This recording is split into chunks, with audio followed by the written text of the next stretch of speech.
Do you believe me now?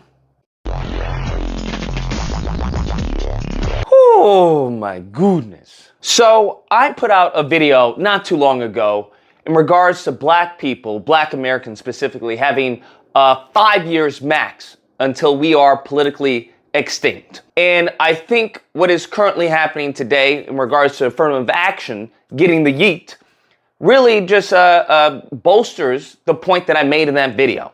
Because I want you to understand, we are dealing with the people that have a lineage of evil. And I don't say that lightly, because you have to take into context the totality of affirmative action and where it really stems from. Because the biggest benefactors of affirmative action are, in fact, and will always be, white Americans. And the legislation that says that is the U.S. Constitution.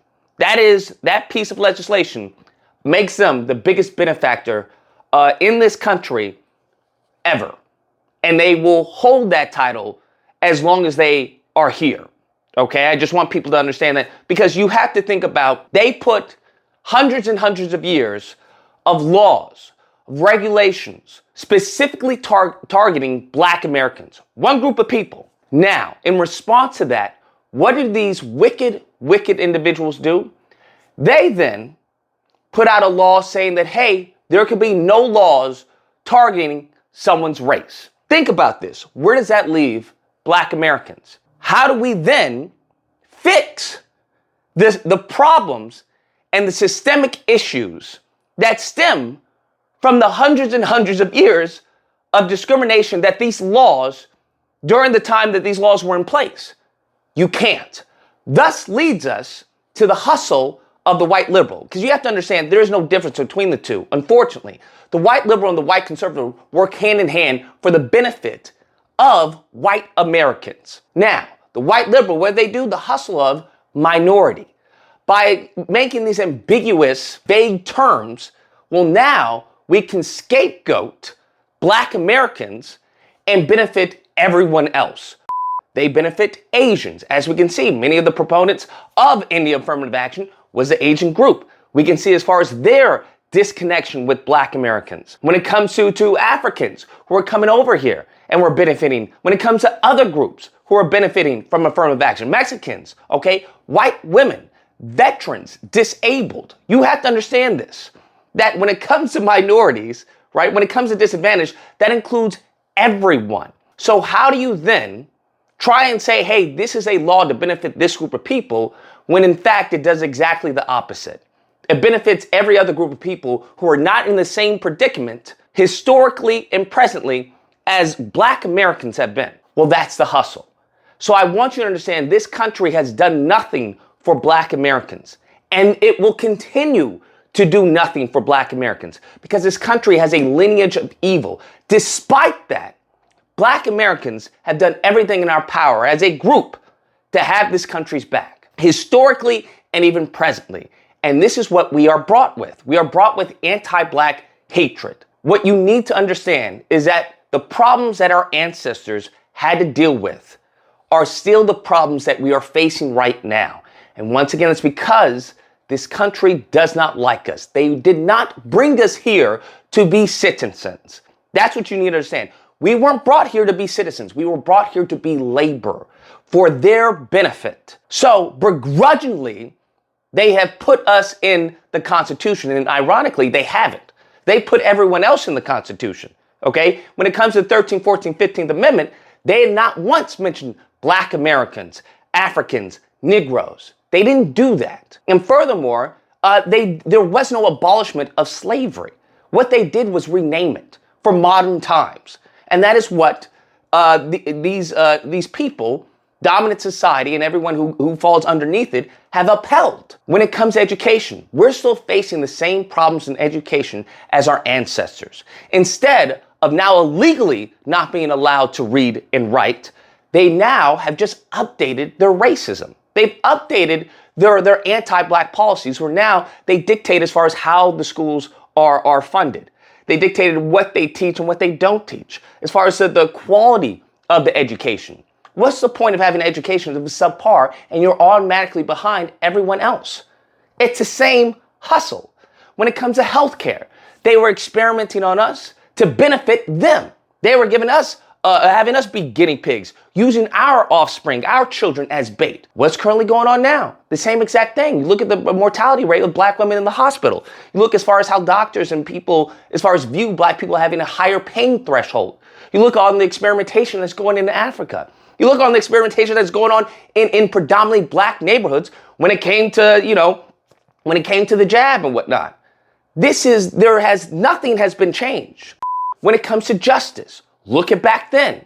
You can see as far as when it came to Emmett Till, how they completely circumvented any type of justice. You can see currently right now how they circumvent any type of justice. We couple that and we transition into law enforcement. Law enforcement back then, meritorious manumission, where they black people, black Americans, to target other black Americans that were benefited from such self-hatred, such brainwashing in many cases, a Stockholm syndrome.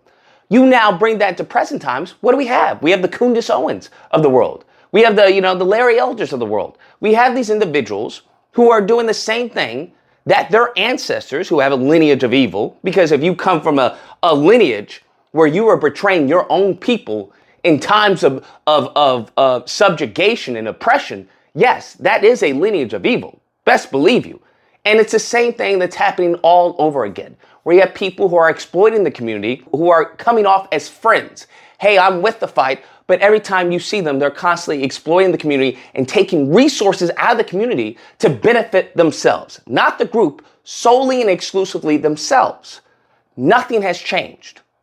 When you look into housing, the same problems that our ancestors faced regardless of housing, where, hey, you can't come here, or hey, I'm not going to sell the property to you because I don't like the way you look, are the same exact problems we have now. What this country has tried to do is put a Band-Aid on things. And that Band-Aid was in the form of not acknowledging the grievances and the problems that stemmed from their anti-black hatred, that stemmed from their systemic injustices towards a group of people. If you look at many white Republicans, they'll completely turn a blind eye. And they'll say what we've heard since we got here. Some of us were already here to begin with. And that is, hey, lift yourselves up by the bootstraps. They don't care. Many of them come from a lineage of evil where, once again, you were not supposed to be here. You weren't supposed to be a part of this white country, which, if you look in as far as the Naturalization Act, which establishes as a white country. Look at the homestead. They brought in every white person you want to bring in, whether it was Jewish, whether it was Irish, it doesn't matter. Now, of course, there was a hierarchy of whiteness, but that hierarchy was also and always superior to black Americans in this country. And that's how it was established, and that's how it is happening currently right now to date. The only way to avoid extinction is going to be to group up. To employ group economics, as Dr. Claude Anderson says. People want to talk about powernomics, right? The book, but nobody's employing any of the tactics there. No one.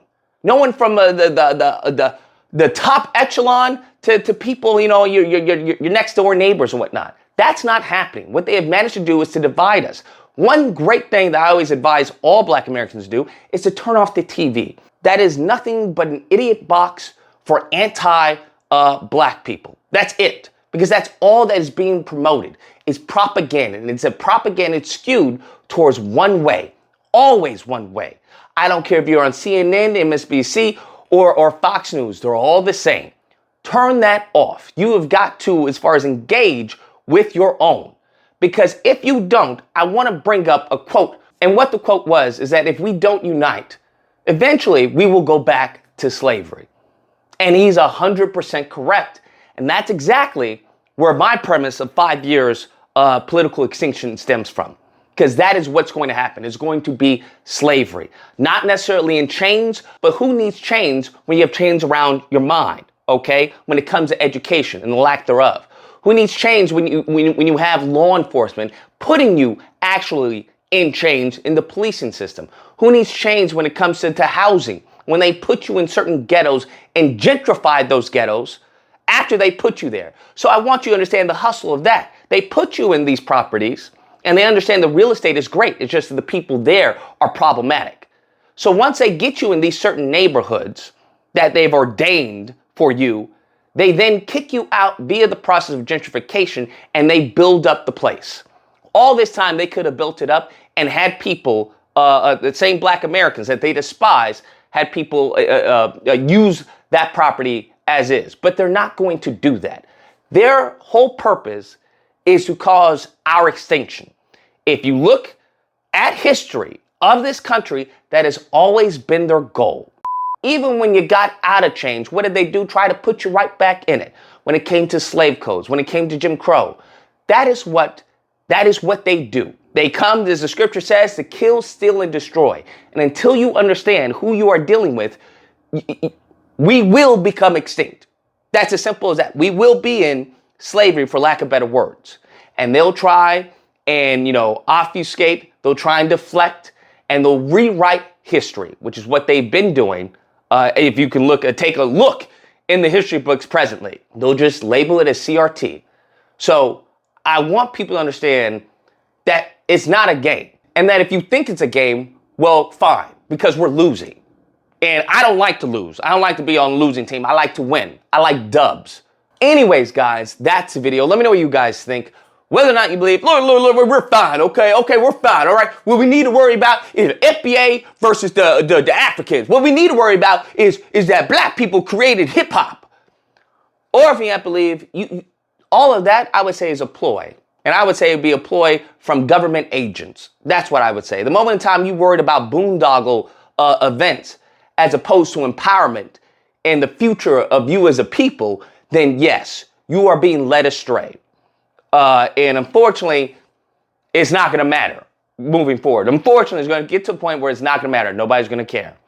Nevertheless, if you happen to disagree, you're more than welcome to call in during disagreement days, which are typically held Friday through Sunday. There'll be a number on screen. You call in, we duke it out. Either or, hope you guys enjoyed the video. If you did, please feel free to like, share, comment, subscribe, all that fun stuff. Till next time, guys, be amazing. And what the quote was is that if we don't unite, eventually we will go back to slavery.